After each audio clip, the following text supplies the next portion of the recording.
Hello and welcome to my channel. If this is your first time here, my name is Millie and I love any makeup, especially shiny, shifty, and sparkly eyeshadows. And today I'm going to be talking all about how to use multi-chrome eyeshadow. Now, just in makeup in general, there is no right or wrong way, of course, but there is a way to get the most out of the multi-chrome. And also not every makeup product works the same way, especially when it comes to multi-chromes. I think they're just so different from a regular metallic shadow. And for the multi-chromes, I'm going to be featuring the new Danessa Myricks Lightwork Volume 3 palette. I do have a video up already with this palette where I created 4 different looks using the multi-chrome shades in here, as well as putting on some of the highlighters. But today we're going to be only focusing on the multi-chromes. So the multi-chromes in this palette are Galaxy, Martian, Aurora, Gaia, and Solar Rain. So I'm going to be focusing on those, and I'm going to be talking about the different kinds of multi-chromes. So if you're new to multi-chromes, there's black-based multi-chromes, there's almost like gray, brownish-based multi-chromes, as well as iridescent multi-chromes, and then anything and everything in between. So there's lots of different ways you can use them.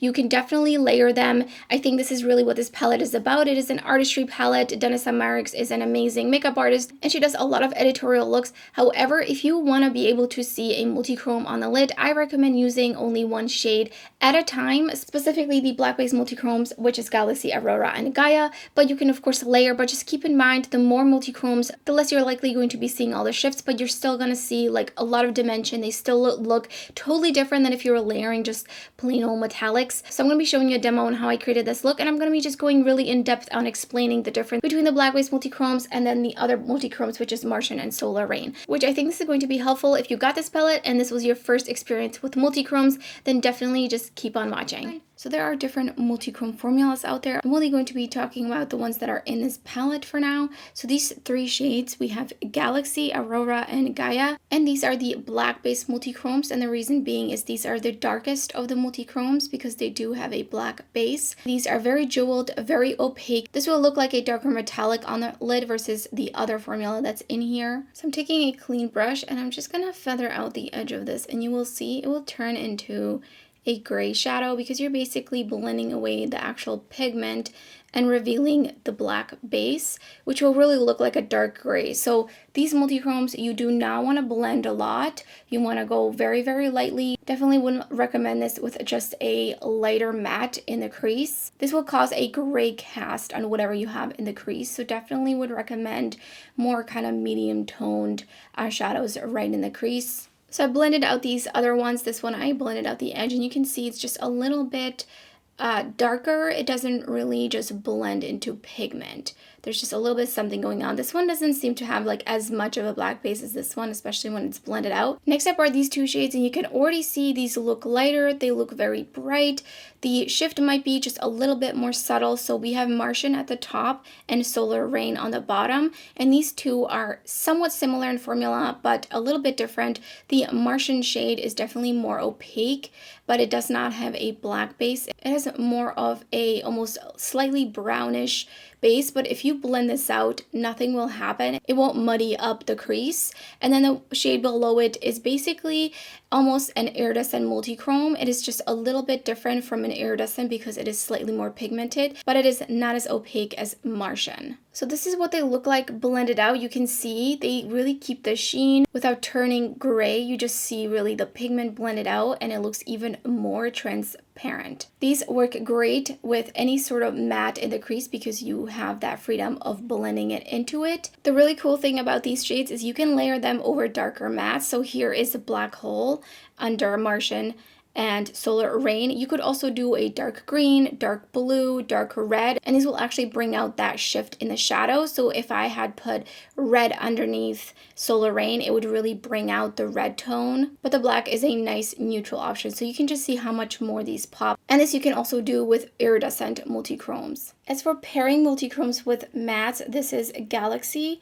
and it has a green, teal, blue, purple shift. So you want to stay around those kinds of tones, and you could really go in with one. So you could just go in with predominant shade, which is the shade that you see straight on is the green. So you could go in and just do an all green look, but keep in mind that in the inner and outer corner, you will have a purple shift. So you could also build it and start out with the greens in the crease and then end with a deeper matte blue in the outer corner. So it shifts to the blue, or it could shift to the darker Purple. So these are all shades from the Blends Bunny Blends and Search palettes. Here are some brushes I like to apply multichromes with. It will really depend on formula, because if you have a really smooth metallic formula that's not very flaky or chunky, then you can use something more like this. These have very long bristles. They're very flat, and these will pick them up easily, but I found that slightly fluffier types of flat brushes will do an even better job. But if this is all you have, you don't need to buy a new brush if you want to use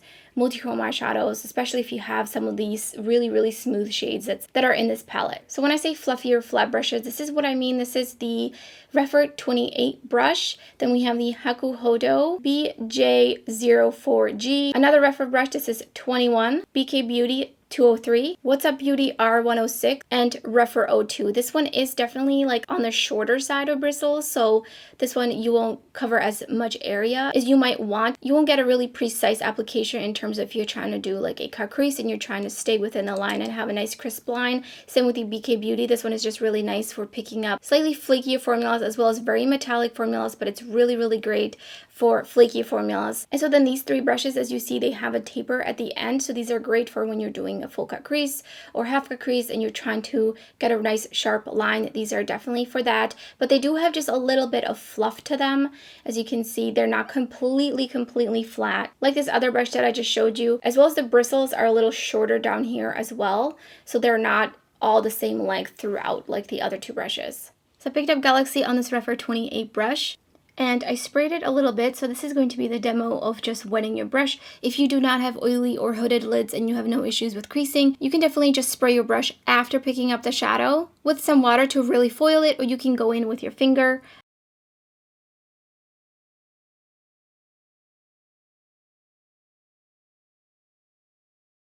So it almost becomes like you can paint it on. So stopping right here, I wanted to show you the importance of taking a multichrome all the way across the lid. So this is it, just halfway. You'll be able to see somewhat of a shift, but not all the way, because a multichrome really relies on a bend. So the bend of your eye is what really shows the shift. This will also be dependent on how much of a bend you have on the eyelid. So you can still see the shift, but it just won't have as much of a surface area, and you'll really have to kind of fully be turned in order to see it. So the reason I'm mentioning this is because if you put multiple multichromes on your lid, you're not going to be able to see all the shifts. So I prefer to use one multichrome at a time and just really let it shine and be able to see the full shift of that one multichrome. You can of course layer them on, but just know you're not going to see all the shifts. It's going to look really beautiful, very dimensional, but you're not going to see all the shifts. So here's an example. I just have that one shade halfway through my lid and I'm putting Aurora next to it. So this is not going to be a full look. So this is what it looks like straight on, and this is what they look like on a bend. There's not enough surface area to show all the shifts. So I have two multichromes on my lid. So let's say they each have about 3 shifts. There's no way you're gonna see 6 shifts total on your lid if you have multiple of them on the lid, especially if you're layering them. They're gonna kind of mix and melt together, and they're just not gonna have the same kind of shift. I'm gonna be using Galaxy, and so because it goes from green to purple, there would have to be an in-between shade between the green and the purple, which would be blue, because if you mix green and purple, it will get muddy because of the orientation on the color wheel. So I'm gonna go in and I'm gonna do a green to blue, because the purple is gonna look great on the blue. So it doesn't need to be purple. They don't have to match. And so this shade is a little bit more teal, which is fine because we have that teal shift in there. So even though the straight on color of the multichrome is a little bit more of a grassy green, it will still look fine because it has that teal in there. So next I'm putting blue on the outer corner, and you can deepen it up even more. You could also deepen it up with a bluey purple. So that's actually what I'm gonna do. So I'm deepening out the outer corner with this shade, which is like a bluish purple, or indigo if you will. So next I'm taking the Fernie Pixie Epoxy and I'm gonna put it almost all over the lid. And I'm gonna tap it out to make sure I don't have too much on. This will also help foil the shadow instead of wetting your brush if you have hooded eyes and you need to ensure longevity. So I picked up the shade on the Rephr 21 brush, so it's a little bit different brush just to show you how it picks up. And we're just gonna be swiping it on.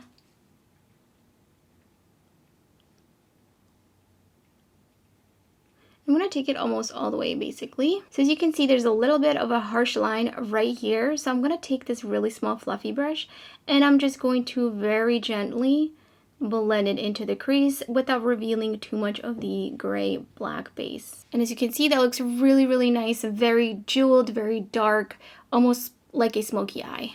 And on this eye, I'm putting down Galaxy, and I just want to show you what happens when you blend a black base multichrome too much. I feel like you can already start to see the grayness. So I'm going to put on a little bit more. And we're not really worried about application since I'm just going to be blending it out for demonstration purposes. So I'm taking this small brush. It has nothing on it. It is freshly cleaned. And I'm just going to blend. And you're going to see what happens when I blend. And this is usually why I personally wouldn't wear these black base multichromes on their own. But you can definitely use this as like a transition shade already, but you will have to go back in with the shade because like I said, you're blending away the actual multichrome pigment. So as you can see, that looks really smoky, definitely a little bit gray. I'm gonna go on and just put on a bit more and blend more. So you could also do this, but if you don't really like the look of this, that's when you would do what I did on this side, and that is use the mattes and then just very gently blend it so you can see the difference between here. You've got a nice smooth transition between the shade of the multichrome and the matte, and then on this side you can see you've got a little bit of a grayish tone here. It's still a little bit metallic, but you don't quite have the full pigment, the full like metallic effect of that multichrome. So next I want to show you what happens if you layer, for example, Martian, which is the lighter and brighter kind of multichrome, with a black base multichrome. So you can put it on the inner corner and it will really, really brighten it. Obviously if it's a brighter kind of blue, which this is, and that just has a whole nother effect. Just really, really beautiful, easily layerable, and you don't have to worry about any sort of black base. However, you're probably not going to see the total shift because it is only here in this section. So the bend doesn't go far enough to really show you the shift. I think I can see just a little bit happening right here on the edge, but you won't get the full extent of the shift in a more transparent multichrome if you put it over the black base multichrome. However, it is still a really beautiful effect. So let me just do it on this eye. It just really brightens it up there, and this is what makes multichromes like so much fun, because you can layer them and just have a lot of fun. It's gonna look stunning. It's gonna give you a whole nother type of look that you really can't just achieve with metallic shades. So here's the finished look.